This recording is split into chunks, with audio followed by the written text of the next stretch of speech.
Hello प्यारे साथियों, Vimlesh coaching classes में आप सभी लोगों का स्वागत है। क्या आप भी इस बार यूपी टेट 2026 के लिए प्रिपरेशन कर रहे हैं? तो यह क्लास आपके लिए बहुत ही ज्यादा इंपॉर्टेंट है। बहुत से मेरे साथी पूछ रहे थे कि सर हम लोग किस तरह से तैयारी करें ताकि इस बार जो है जो आपका यूपी टेट 2026 में होने वाला है इसको आसानी से जो है पास कर सकें। सबसे पहले आपको क्या करना होगा, अपनी तैयारी कैसे स्टार्ट करनी है उसको आपको समझना होगा। ठीक है, सबसे पहला काम आपका ये होना चाहिए कि 2011 से टेट हो रहा है, 2011 से लेकर के 2021 तक। ठीक है, 2011 से लेकर के, मेरी बात आप ध्यान से सुनिएगा, 2011 से लेकर के 2021 तक जितने भी टेट हुए हैं यूपी टेट के एग्जाम, सबसे पहले उन सभी पेपर्स को आप उठाइए, उन सभी पेपर्स को एक एक सेट को उठाइए और सभी का प्रैक्टिस सेट जो है लगा डालिए। ठीक है, अगर आप ऐसा नहीं कर पा रहे हैं तो मेरे इस चैनल से जुड़िए, विमलेश कोचिंग क्लासेस से। हम अपने इस चैनल पे लगातार आपको आज से ही 2011 का पहले पेपर आपको कराएंगे, उसके बाद 2011 से लेकर के 2021 तक जितने भी पेपर हुए हैं सभी कंप्लीट पेपर आपको करा देंगे, जितने भी आपके पेपर हुए हैं। अगर सबसे पहले इन पेपर्स को आप लोग कर लेते हैं, आप लोग सर कितनी बार सॉल्व करेंगे? तो 2 बार। कितने टाइम्स? 2 टाइम्स आपको करना होगा।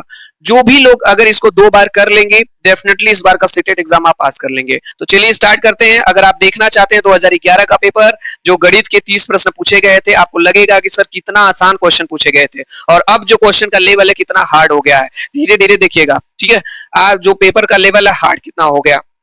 आगे देखते हैं मेरे भाई। ये रहा आज के क्लास का पहला प्रश्न जो आपके 2011 पेपर में आया हुआ था गणित में। ठीक है, पहला प्रश्न आपके सामने स्क्रीन पे ये रहा और इसको आप सॉल्व करने का प्रयास करेंगे। देखिए मेरे भाई, क्लास का क्या रूल होगा, जब भी मेरे इस क्लास को आप देख पा रहे होंगे एक रफ और पेन लेकर के अपने पास जरूर बैठे। ठीक है, एक रफ पेन लेकर के बैठे आप लोग और ये प्रश्न मैं आपके सामने लाया हूं, इसको पहले आप लोग सॉल्व करिए, उसके बाद मैं आपको बताऊंगा। ठीक है, प्रश्न क्या है पढ़ते हैं हम लोग। प्रश्न हमारा है कि 4 अंकों वाली बृहत्तम तथा न्यूनतम संख्याओं का योगफल है। बहुत ही आसान प्रश्न है। कह रहा है 4 अंकों वाली बृहत्तम मतलब बड़ी से बड़ी तथा न्यूनतम छोटी से छोटी संख्याओं का योगफल है। चलिए लगाइए इस क्वेश्चन को, चलिए देखते हैं। कह रहा है 4 अंकों की बड़ी, तो 4 अंकों की जो बड़ी, अगर बड़ी संख्या का बात की जाती है, आप लोग पढ़े होंगे पिछले क्लास में, तो हम लोग 9 मानते हैं। जब भी बड़ी संख्या कही जाएगी, जैसे 1 अंक की बड़ी संख्या, 1 अंक की जो बड़ी संख्या होती है ये 9 होती है। 2 अंक की कहा जाएगा बड़ी संख्या तो कितना मानते हैं? 99 कहते हैं। 3 अंक की जो सबसे बड़ी संख्या होती है वो 999 होती है। ऐसा क्यों? आप खुद सोचिए। जैसे 1 अंक की जो सबसे बड़ी संख्या होती है 9 तो ही होती है। जैसे 1 2 3 4 5 6 7 8 9, 9 के बाद जैसे 10 पे जाते हैं तो वो 2 अंक की हो जाती है। तो 1 अंक की सबसे बड़ी संख्या आपकी जो होती है वो 9 होती है। इसके बाद 2 अंक की जो सबसे बड़ी संख्या होती है 99। इसी तरह 3 अंक की सबसे बड़ी संख्या 999। आप कहेंगे सर 4 अंक की जो सबसे बड़ी संख्या होगी ना वो होगी जो है 49। ये हो जाएगी 4 अंक की सबसे बड़ी संख्या। यही जो 4 अंकों की जो सबसे बड़ी संख्या होती है इसी को कहा जाता है बृहत्तम। क्या? बृहत्तम। बड़ी को ही कहा जाता है बृहत्तम। ठीक है, तो हमको मिल गया 4 अंकों की सबसे बड़ी संख्या। यहां पे फिर कहा है 4 अंकों की न्यूनतम संख्या। तो 4 अंकों की जो न्यूनतम संख्या, तो 1 अंक की जो सबसे छोटी संख्या होती है वो होती है 1।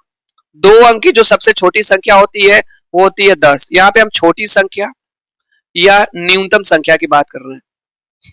ठीक है, अगर 3 अंक की सबसे छोटी संख्या आपको माननी है तो आप कहेंगे सर 100 होती है। 4 अंकों की जो सबसे छोटी संख्या होती है वो होती है 1000। नहीं पता है तो आप लोग जान लीजिए, ये सबसे ज्यादा आपके लिए इंपॉर्टेंट है। ठीक है, ये देखिए हो गया। हमें जो है 4 अंकों की सबसे छोटी संख्या भी मिल गई और 4 अंकों की सबसे बड़ी भी संख्या मिल गई। फिर यहाँ पे क्या करा? योगफल। योगफल का मतलब इसको जोड़ लीजिए। चलिए जोड़ते हैं भाई। 4 अंकों की सबसे बड़ी संख्या 49, 4 अंकों की सबसे छोटी संख्या 1000, जोड़ लेते हैं। 9 यहाँ पे हो जाएगा, यहाँ पे 9 हो जाएगा, यहाँ पे 9 हो जाएगा, 9 1 10 हो जाएगा। क्या यह किसी ऑप्शन में है? देखिए चारों ऑप्शन में, ABCD में। कहेंगे हाँ सर यहाँ पे है, इसका ऑप्शन नंबर सी सही हो जाएगा। देख रहे हैं 2011 पेपर में कितना आसान प्रश्न गणित का पूछा गया था। ये प्रश्न मेरे भाई आपके लिए आसान हो सकता है। ठीक है, आपको लग रहा है बहुत इजी प्रश्न है, क्या इस तरह के प्रश्न पूछे जाएंगे? हाँ, 30 प्रश्नों में 2-3 प्रश्न आपसे इजी पूछे जाएंगे। ठीक है, बस आप कॉन्सेप्ट सीखते चलिए। प्रश्न पूछा गया, बहुत ही शानदार प्रश्न है। प्रश्न है कि शुरू में तापक्रम ये 18 डिग्री सेल्सियस है। 18 डिग्री सेल्सियस शुरू में तापक्रम 18 डिग्री सेल्सियस बढ़ता है, फिर 23 डिग्री सेल्सियस घटता है। यदि प्रारंभिक तापमान 27 डिग्री सेल्सियस हो तो अंतिम तापक्रम क्या होगा। प्रश्न जैसे कह रहा है वैसे इसको हम लोग लगा लेंगे बहुत ही आसानी तरीके से। क्या प्रश्न कहा है, शुरू में तापक्रम कितना है 18 डिग्री सेल्सियस, लिख लीजिए 18 डिग्री सेल्सियस है। इसके बाद कितना 18 डिग्री सेल्सियस बढ़ता है शुरू में, तो प्लस 18 डिग्री सेल्सियस, जब बढ़ेगा तो प्लस करते हैं, यहां पे नोट करेंगे। जब तापमान बढ़ता है तब प्लस लिखेंगे, जब तापमान हमारा घटता है तब क्या करेंगे, माइनस करेंगे। कोई भी चीज बढ़ती है तो प्लस में करते हैं, कोई चीज घटेगी तो माइनस होती है। तो यहाँ पे शुरू में जो तापमान है, यहाँ पे देखिए प्रश्न क्या है कि 18 डिग्री सेल्सियस बढ़ता है, तो हमने 18 डिग्री सेल्सियस बढ़ा लिया। उसके बाद फिर 23 डिग्री सेल्सियस घटता है, जब 23 डिग्री सेल्सियस घटता है तो यहाँ पे माइनस 23 डिग्री सेल्सियस कर लीजिए। ऐसा क्यों कर रहे हैं, यहाँ पे क्या है 23 डिग्री सेल्सियस घटता है, घटता है का मतलब क्या हो जाएगा, माइनस हो जाएगा। यदि प्रारंभिक तापमान 27 डिग्री सेल्सियस हो, प्रारंभिक तापमान मतलब पहले तापमान कितना था 27 डिग्री सेल्सियस, पहले तापमान ये था, फिर 18 डिग्री सेल्सियस बढ़ गया, फिर 23 डिग्री सेल्सियस घट गया। ठीक है, चलिए अब हम लोग जो है जोड़ लेते हैं। यहाँ पे भी कुछ नहीं तो प्लस होगा, 27 और 18 को जोड़ लीजिए, आसानी से यहाँ पे जोड़ते हैं हम लोग है। 8 और 7 15, 2 और 1 3 1 4, 45 हो गया। जब इसको हमने जोड़ा तो 45, और 45 में से 23 को घटा लीजिए। ठीक है, तो 5 में से 3 जा 2, 4 में से 2 जा 2, कितना डिग्री सेल्सियस, 22 डिग्री सेल्सियस। किसी ऑप्शन में है, आप कहेंगे हाँ सर ऑप्शन नंबर ए हमारा करेक्ट हो जाएगा। कौन सा option, option number A correct हो जाएगा। प्रारंभिक तापमान 27 डिग्री सेल्सियस, लिख लिए 27 डिग्री सेल्सियस, 18 डिग्री सेल्सियस बढ़ा तो प्लस 18 डिग्री सेल्सियस कर लिए, फिर 23 डिग्री सेल्सियस घटा तो 23 डिग्री घटा लिए, ये हो जाएगा 22। ये दूसरा प्रश्न 2011 में ये प्रश्न पूछा गया। ठीक है, अगला प्रश्न है, अगला प्रश्न आपके सामने, ये रहा आपके सामने अगला प्रश्न, बहुत ही शानदार प्रश्न और तीसरे नंबर का प्रश्न आपके सामने। ये तीसरा तो, हाँ तीसरा नंबर यहाँ पे है मेरे भाई, सॉरी मिस्टेक हो गई, यहाँ पे हमारा तीसरा नंबर का प्रश्न। चलिए 10 सेकंड का आपके पास टाइम है, रफ पेन उठाइए, इस क्वेश्चन को लगाइए, देखते हो लगा पाते हैं कि नहीं। बहुत ही सिंपल पेपर है भाई, गणित से घबराना नहीं है, परेशान नहीं होना, सब कुछ हम आपको सिखाएंगे। पहले तो हम आपको 2011 का पेपर करा रहे हैं, फिर चैप्टर वाइज जो गणित के सभी क्वेश्चन को है हम सब आपको करा देंगे। ठीक है, बढ़िया क्वेश्चन है, मान निकालिए, यहाँ पे पूछा गया है। यहाँ पे 4 ऑप्शन है, देखते हैं हम लोग लगा पाते हैं कि नहीं, लगाइए, प्रयास करिए लगाने का। ठीक है, लगाते हैं हम लोग। सबसे पहले समझिए, ध्यान से समझेंगे हम लोग। यहां जो ब्रैकेट दिया है -2 ब्रैकेट में, -3 ब्रैकेट में, -4 ब्रैकेट में, -5 ब्रैकेट में, -6 ब्रैकेट में दिया, यहां कुछ नहीं तो इसके बीच में इनटू समझा जाता है, गुणा, याद रखिएगा। इसके भी बीच में इनटू होगा, इसके भी बीच में इनटू, इसके भी बीच में गुणा समझा जाएगा। इसका मतलब इन सभी का आपस में क्या है, गुणा है। सबसे पहले मैं आपको बता दूं, आप जो है चिन्ह जो प्लस या माइनस होगा उसको छोड़ दीजिएगा, जो अंक दिया रहेगा उसका आपस में गुणा कर लीजिएगा। ठीक है, हम लोग गुणा करेंगे, 2 का 3 में गुणा करिए, कहेंगे सर 2 तिहाई कितना हो जाएगा, 6 हो जाएगा, 6 चौको 24 हो जाएगा। अब 24 का 5 में गुणा नहीं आ रहा है तो कहीं लिख लीजिए। ठीक है, 24 गुणे 5, फिर से समझते हैं, 2 का गुणा इसमें किए, 2 तिहाई 6, 6 चौको 24, 24 यहाँ तक आ गया, 24 का 5 में गुणा किए, 5 चौको कितना हो गया 20, यहाँ पे 2 कैरी हो गया, 5 दूना 10, 2 क्या हो जाएगा 12 हो जाएगा, 12 हो गया। इसके बाद हम लोग इसमें 6 का गुणा करेंगे, यहाँ पे 6 इंटू कर लेते हैं, यहाँ पे 6 का गुणा 0 में तो 0 हो जाएगा, 6 दूना हो जाएगा 12, 6 कम 6 1 7 हो जाएगा, कितना आ गया 720 आ गया, कितना आ गया 720 आ गया। अब आप कहेंगे सर 720 ऑप्शन में तो है, यहाँ पे भी है, यहाँ पे भी है, हाँ सही कह रहे हैं सर, हाँ है, लेकिन सर प्लस होगा कि माइनस, अब मैं आपको बता रहा हूं। पहले आप जो है अंक का गुणा अंक में कर लिया करिए, हमने सबका गुणा कर लिया, 2 का गुणा 3 में, 3 का गुणा 4 में, 4 का गुणा 5 में, 5 का गुणा 6 में, तो 720 आ गया। अब आपको करना क्या है, चिन्ह का गुणा करना है, साइन का गुणा करना है। अब साइन का गुणा क्या होता है, यहाँ पे मैं एक चीज बता रहा हूं, ध्यान से समझिएगा। साइन का गुणा, चिन्हों का गुणा, चिन्हों का गुणा हम एकदम बेसिक बताएंगे, एकदम बेसिक हर एक चीज बताएंगे। ठीक है, आपको घबराना नहीं, परेशान नहीं होगा, हर एक चीज आपको सिखाएंगे। चिन्हों का गुणा, ठीक है, जैसे अगर समान चिन्ह रहेंगे, क्या रहेंगे, समान चिन्ह रहेंगे, तो गुणा करने पे उनको प्लस आता है। जैसे यहाँ पे है प्लस का गुणा प्लस में करेंगे तो आंसर आएगा प्लस, ठीक है, प्लस का गुणा प्लस में करेंगे। समान चिन्ह का मतलब है जैसे अगर यहाँ पे प्लस है तो यहाँ पे भी प्लस है, अगर इसका दोनों समान है कि नहीं, जब ऐसे करते हैं तो इसका आंसर क्या आता है, प्लस आता है। जैसे यहाँ पे माइनस है इंटू माइनस है, जब गुणा करेंगे तो प्लस आता है। जब दो समान चिन्हों का गुणा करते हैं, इक्वल साइन का मल्टीप्लीकेशन करते हैं तो प्लस आता है। जैसे माइनस का गुणा माइनस में करेंगे प्लस, प्लस का गुणा प्लस में करेंगे तो प्लस आता है। ठीक है, ये तो पहला रूल हो गया। दूसरा रूल क्या है, विपरीत चिन्ह। विपरीत चिन्ह का गुणा जब करते हैं तब हमारा आता है माइनस। विपरीत चिन्ह क्या होता है, जैसे एगो प्लस रहेगा तो एगो क्या रहेगा, माइनस। तो जब प्लस का गुणा माइनस में करेंगे तो माइनस आएगा, माइनस का गुणा प्लस में करेंगे तो माइनस आ जाएगा। हमको याद क्या रखना है, जैसे अगर समान चिन्ह है उनका गुणा करेंगे तो प्लस आएगा, प्लस गुणे प्लस प्लस, माइनस गुणे माइनस प्लस। लेकिन विपरीत चिन्ह है जैसे plus into minus minus, minus into plus minus हो जाएगा। ठीक है, यहाँ पे देखेंगे हम लोग, ध्यान से आप समझने का प्रयास करेंगे। यहाँ पे देखिए माइनस है, माइनस है, माइनस का गुणा माइनस में करेंगे, अभी हमने आपको बताया क्या हो जाएगा, प्लस। तो यहाँ पे माइनस का गुणा माइनस में करेंगे तो यहाँ पे क्या हो जाएगा, प्लस हो जाएगा। इसी तरीके से इस माइनस और इस माइनस का गुणा करेंगे तो क्या हो जाएगा, यहाँ तक प्लस हो जाएगा। यहाँ पे क्या बचा, माइनस होगा। अब तीन लोग बचे, प्लस प्लस यहाँ पे माइनस, फिर इस प्लस का गुणा इस प्लस में कर दीजिए, तो प्लस का गुणा प्लस में करेंगे तो प्लस आ जाएगा। अभी आपको पता है समान चिन्ह का गुणा प्लस, और इस प्लस का गुणा यहाँ पे बचेगा माइनस, तो माइनस में कर लेंगे तो हो जाएगा माइनस। इसका मतलब यहाँ पे माइनस 720 आ जाएगा।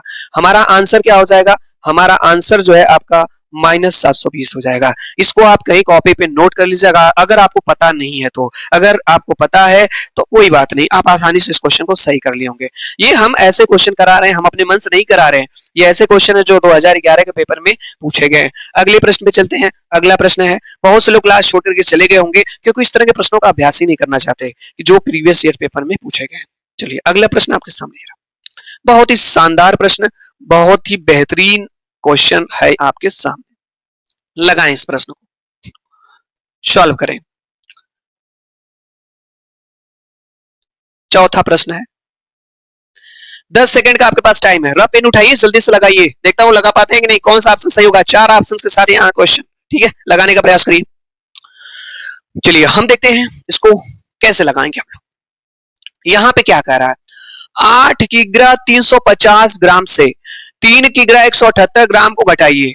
मैं आपको बता दूं मेरे भाई, प्रश्न को अच्छे से पढ़ा करिए, समझा करिए, उसके बाद लगाया करिए। कई बार ऐसा होता है प्रश्न जल्दीबाजी में पढ़ते हैं और लगाना स्टार्ट कर देते हैं, डिजिट अंक गलत लिख देते हैं और आंसर जो है हमारा गलत हो जाता है। हमको लगता है कि बहुत आसान प्रश्न है, आसानी से लगा लेंगे, लेकिन जब एग्जाम हॉल से बाहर निकलते हैं तो लगता है क्यों ऐसा गलत हो गया, क्योंकि जल्दबाजी के चक्कर में, जल्दबाजी अगर आप करेंगे तो डेफिनेटली क्वेश्चन गलत हो जाएगा। ठीक है, चलिए समझते हैं। यहाँ पे कहा है 8 किग्रा, आपको पता होगा, यहाँ पे समझिएगा आप लोग कि 1 किग्रा में, 1 किलो में कोई भी चीज, 1 किलो में कोई भी चीज 1000 होती है। नहीं पता है, जानते रहिए, 1 किलो में कोई भी चीज 1000 होती है। जैसे मान लीजिए अगर हम आपसे पूछें कि बताइए 1 किलो ग्राम में कितने ग्राम, कहेंगे सर किलो की बात किए हैं, लीजिए सर 1000, ग्राम है तो ग्राम हो जाएगा। मैंने कहा 1 किलोमीटर में कितना मीटर, कहें सर किलो की बात किए हैं तो 1000 मीटर। ठीक है, 1 किलो कोई भी चीज है आपकी, 1 किलो कोई भी चीज है तो आपकी 1000 होती है। ठीक है, यहाँ पे देखिए कहा है 8 किलो, तो बताइए 8 किग्रा कहा है, 8 किग्रा कहा है। ठीक है, मतलब इसकी बात किया है 8 केजी की, किग्रा मतलब 8 केजी। मैं आपसे पूछूं जैसे 1 किलोग्राम में 1000 ग्राम, तो 8 किलोग्राम में 8000 हो जाएगा, गुणा कर देंगे। ठीक है, हम ऐसा क्यों किए, यहाँ पे देखिए जो यूनिट है सपोज सेम करना होगा। यहाँ पे 8 किग्रा है लेकिन ये 350 क्या है, ग्राम है, तो हम लोग ये जो 350 ग्राम है इसको भी ग्राम में बदल लेंगे, 8 किलो को ग्राम में बदलेंगे तो 8 किलो में आपका 8000 ग्राम हो जाएगा। तो 8000 ग्राम तो आपका ये है ही, और 350 ग्राम पहले से है तो इसमें 350 ग्राम आप जोड़ देंगे।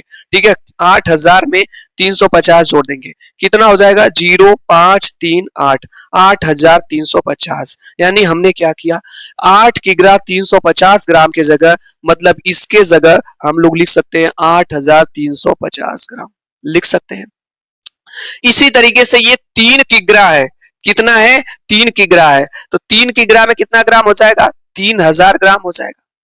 3 किग्रा में कितना ग्राम, 3000 ग्राम, और 178 ग्राम इसके बाद है तो 178 इसमें जोड़ दीजिए, ये भी ग्राम में है, तो हमारे पास हो जाएगा 8713, 3178 ग्राम हो जाएगा। प्रश्न अब क्या कहा है, ये भी ग्राम में हो गया और ये भी हमारे पास ग्राम है। ठीक है। कह रहा है कि 8 किग्रा 350 ग्राम से, मतलब इसमें से 3 किग्रा 178 ग्राम को घटाइए, इसको घटाइए यानी घटाने के लिए कह रहा है घटा लीजिए 8,350 ग्राम में से इसको घटा लीजिए 3,178 ग्राम। 10 में से 8 जाएगा 2, ये इसको हासिल दिया। 14 में से 7 जाएगा 7, 2 में से 1 जाएगा 1, 8 में से 3 जाएगा 5, 5,178 क्या हो जाएगा ग्राम। ये किसी ऑप्शन में है? हाँ है सर, यहाँ पे देखिए 5172 है, लेकिन इसको ये बदल दिया है। ठीक है, ये इसको बदल दिया है, तो ये ऑप्शन हमारा आपका ऑप्शन नंबर फर्स्ट हो जाएगा। हम इस क्वेश्चन को चाहे तो ऐसे नहीं लगाए होते, क्योंकि हमने ऑप्शन का ध्यान नहीं दिया। यही बात आपको भी ध्यान देनी होगी। इस क्वेश्चन को हम डायरेक्ट लगा दिए होते, किग्रा में से किग्रा को घटा दिए होते, ग्राम में से ग्राम का हमारा आंसर आ गया होता। देखिए कैसे सिंपल तरीके से, थोड़ा लंबा प्रोसेस कर दिए। यहाँ पे देखिए 8 किग्रा है, यहाँ पे कितना 3 किग्रा है। तो एक काम करिए आप जो है 8 में से इस किग्रा में से किग्रा को घटाइए, तो 8 में से 3 जाएगा, कितना बचेगा 5 किग्रा, और 350 ग्राम में से 178 ग्राम घटा दीजिए। ठीक है, यहाँ पे 8 में से 3 घटा दीजिए, 350 में से ये केजी में था और ये ग्राम में था। ठीक है, तो 350 में से 178 घटा दीजिए, तो ये हो जाएगा 2, ये 7, ये 1, ये कितना हो जाएगा 5, तो 5 केजी आपका इतना ग्राम हो जाएगा। ऑप्शन नंबर 1 करेक्ट हो जाएगा। इस तरह से डायरेक्ट हम इसको लगा सकते थे। चलिए आगे चलते हैं अगले प्रश्न पे। अगला प्रश्न आपके सामने ये देखिए, बहुत ही शानदार प्रश्न, सिंपल प्रश्न पूछा गया।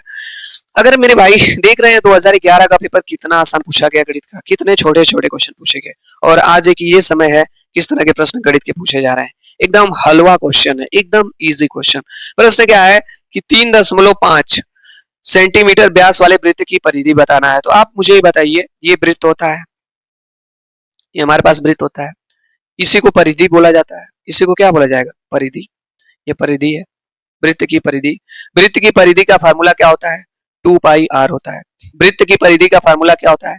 2 पाई आर होता है। यही हमसे पूछा गया, वृत्त की परिधि 2 है, पाई का मान 22/7 है। अगर आर कहीं से मिल जाता तो हमें वृत्त की परिधि मिल जाती।